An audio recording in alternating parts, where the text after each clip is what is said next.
Assalamualaikum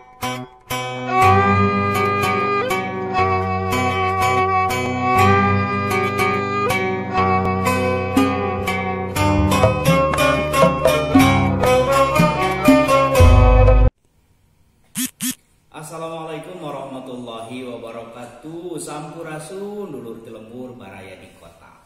Tepang diri na channel Api Handy Official. Insyaallah dina danget ayeuna urang nyobian maca sempalan carita pantun nu aya dina buku paket panggelar basa Sundanya karangan Pak Yayat Sudaryat, Prof Yayat Sudaryat sareng Kang Deni Hadiansah. Wilujeng Ngabandungan. Judul cerita pantun Ciung Wanara. Kacaritakeun patih dua sakembaran, patih Purawesi, patih Puragading, sejana kapasamuan. Bawana hayam sahiji, patepung di alun-alun jeung Ciung Wanara. Gancang bae ditanya ku Ciung Wanara, pokna deka mana paman bet ngalet duaan papatih duaan nembalan pokna. Nah maneh wani-wani ka aing nyebutkeun paman, kapan aing teh papatih? Disebut sia kudaek, disebut paman ge mumual. Nah maneh anak saha? Anak bapak. Saha bapak maneh teh? Salaki indung. Indung maneh saha? Kapan pamajikan bapak?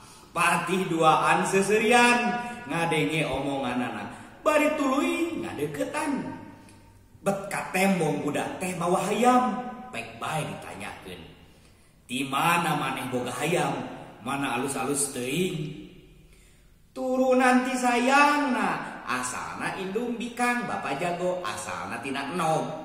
Atuh puguh da jamak mupakatna cik milikan. Tah geuning buntutna abong-abong, abong-abong mah songong. Kipatih gancang ngajak ngadu, bari hayam dikencarkeun tina kisah. Ku budak pek dilawanan, hayamna pek dilepaskeun, gerbay diadu. Lila-lila tuluy eleh hayam patih teh. Patih duaan tuluy ngambek, barang rek ngarontok Ciung Wanara ngaleungit. Patih dua leungiteun. Duh rai, tiwas hayam urang bae budak leungit. Keun bae taksiran mah anak siluman. Patih tuluy kapaseban. Urang tunda carita patih nu dua, urang balikan deui lengser. Geus indit tinini sugih jalana ka alun-alun, prok tepang jeung Ciung Wanara. Tuluy lengser teh ditanya, rek ka mana uwa? Rek ka Paseban Asep, milu ka uwa? Mung teu wawuh. Teu umum teu wawuh jeung kuring. Nya teu wawuh, da papanggih ge kakara.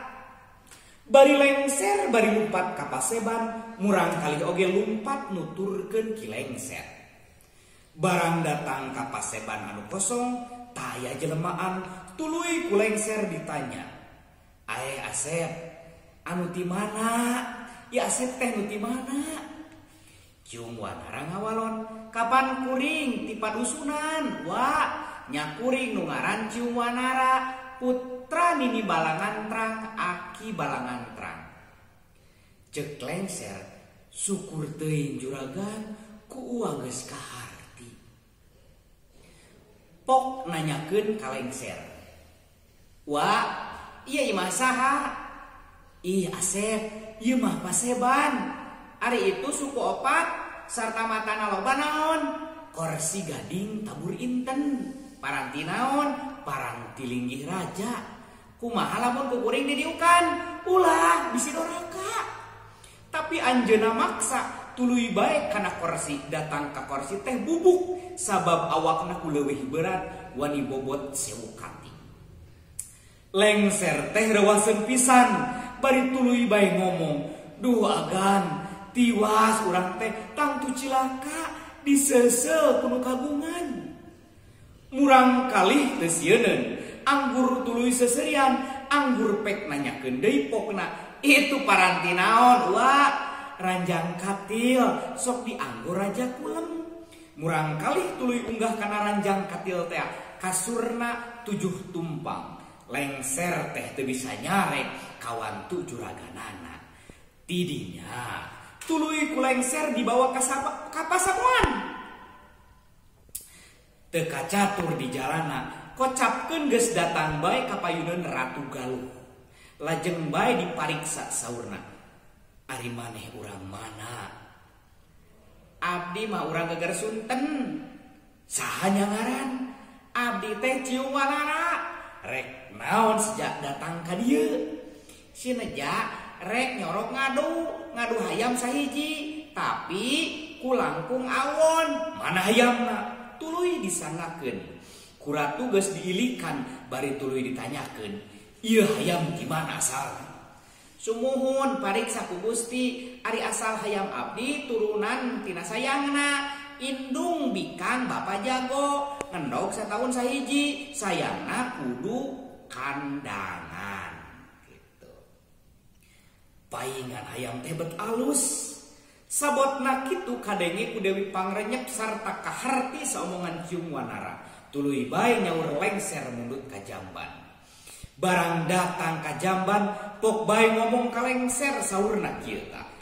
Lengser, sok ras inget ka embok Nagaringrum. Basana keur waktu babar di kaya-kaya, ari ayeuna dipikeun ku aing bet bisa datang ka payuneun ratu. Aing teh kalangkung sieun. Montong dianggo karisi, sababna teu boga ibu ari ayeuna mah. Geura aku bae ku gamparan. Mangke lengser, ku aing dipikir heula, ayeuna mah maneh geura beral bae. Gancang lengser teh tuluy nyampeurkeun Ciung Wanara. Kocapkeun deui, ratu keur mariksa Ciung Wanara, mariksa pitumpangeunana ari walona. Abdi teu ngabantun tumpang, ngan sineja abdi dek numpangkeun umur bae. Saur ratu teh kieu. Hade ari tega mah ka umur, pilawaneunana nyaeta ti aing nagara sabelah. Ari pilawaneunana hayam maneh jeung hayam aing nu renggek. Nyatuna sapoe satanggung, wani atawa henteu, da hayam maneh mah leutik tapi alus. Sumangga ulah bon berang peuting sejak ngiringan. Hayu gerak pek pakalangan, hayam maneh gerak bawa bobotohna patih 2. Tidinya ger bae diadu. Itu teneung ieu ludeung. Wani sarua daekna hayam teh prak bae abar. Silih pacok ku pamatuk, silih gitik ku jangjangna, silih bebeh ku sukuna. Hayam sarua pedas. Lila-lila hayam Ciung Wanara kadeseh, hayam teh pek kapaehan. Gancangna gawat disambat, dicanda kasisi Cibarani, katunjang Cikarang Getas, kasorog ku Ciparabon. Tidinya tuluy dibanjur hayamna Ciung Wanara, datang ka elingna pisan, gancangna dicandak deui kana pakalangan teh. Tuluy diabenkeun jeung hayam Prabu Ratu. Keur kitu hayam diadu, datang Nagawiru teh di Gunung Padang, nyurup ka hayam Ciung Wanara. Sanggeus kasurupan naga, hayam macok meupeug bae, datang ka paehna pisan hayam Prabu Ratu. Kewat Prabu Ratu ngarontok bari sasaurang, aduh ase putra ama, nah bet kayung-yung teuing, kagungan teh bisa ngelehkeun hayam ama. Saur Ciung Wanara, aya berkah Gusti. Geus kitu geuwat ngumpulkeun para bupati. Saur ratu, patih jeung sakabeh mantri, ayeuna geura saksian urang rek ngawaris putra nu kasep Ciung Wanara sarawuh Arya Bangga. Ayeuna Asep geura tarimakeun ngawaris duhung sapucuk jeung pandai salawe domas nagara sabelah kulon. Ari eusina patih 5, jaksa 5, mantri 40, tukang bakul 150 gagaman sabelah nagara. Ayeuna geraratuan Ari-Aria Bangga nagara sabelah wetan eusina sarua bae.